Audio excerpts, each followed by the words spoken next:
Good morning everyone! So, another day, another pagod na naman ang Inday.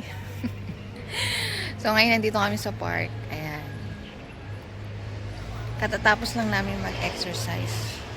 Ayan. Ayan. Ayan. Ayan.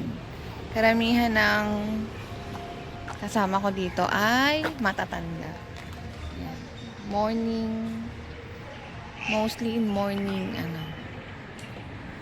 matatanda talaga yung nag-exercise dito sa park. Ayan.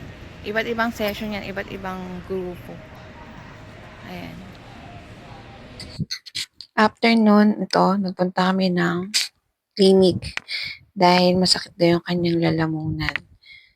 Nahirapan daw siyang lumunok. So, ayan, di pa kami nag-aalmusal that time. Dumiretso na kaagad kami dyan.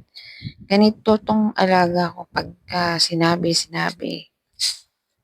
Pag biglang naisip talaga. So, ayan, nakauwi na kami and ngayon is nag-aalmusal na. Then after that, ayan, umiinom na siya ng kanyang gamot. So, ayan, nakauwi na kami after na magpa-check up. So, breakfast na rin kami. Nabigay ko na din yung gamot niya for maintenance. And, ayun, now is, magluluto na ako ng tanghalian namin. So, tapos na ako magluto ng lunch. So, ayan yung naluto ko. Ulo ng isda na may miso and ginisang itlog tsaka ginisang talbos ng sayote. So, after no, nakapagpahinga na kami. Then, ayan, hapon na, mga 3:30 past. So, naglalakad ulit kami.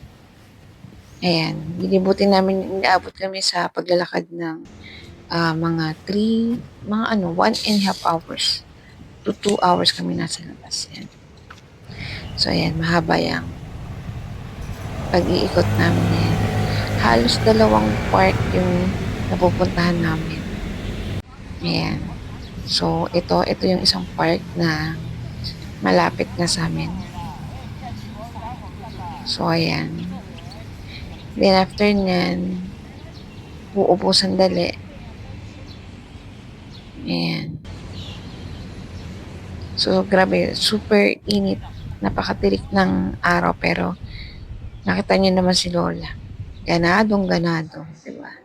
So, yun, nakauwi na kami and nakaligo na din si Lola. So, after niya, ayan, naglo-lotion siya. So, habang nakaupo siya dyan, ay nagluluto ako ng dinner. So, ayan, nakaluto na ako ng dinner. Steamed fish with luya and then ginisang repolyo na may carrots and ginisang beans with giniling.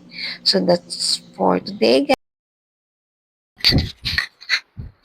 So, ayun, after namin mag-dinner, syempre maghuhugas ako ng pinggan and then maliligo and then yun. After nun, ayun na, after nun is check ulit yung BP, then uminom siya ng night na medicine niya, then pahinga na.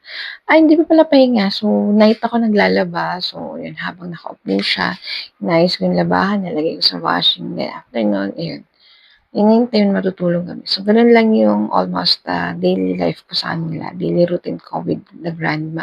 So, napakagaan compared dun sa dati kong inaalagaan.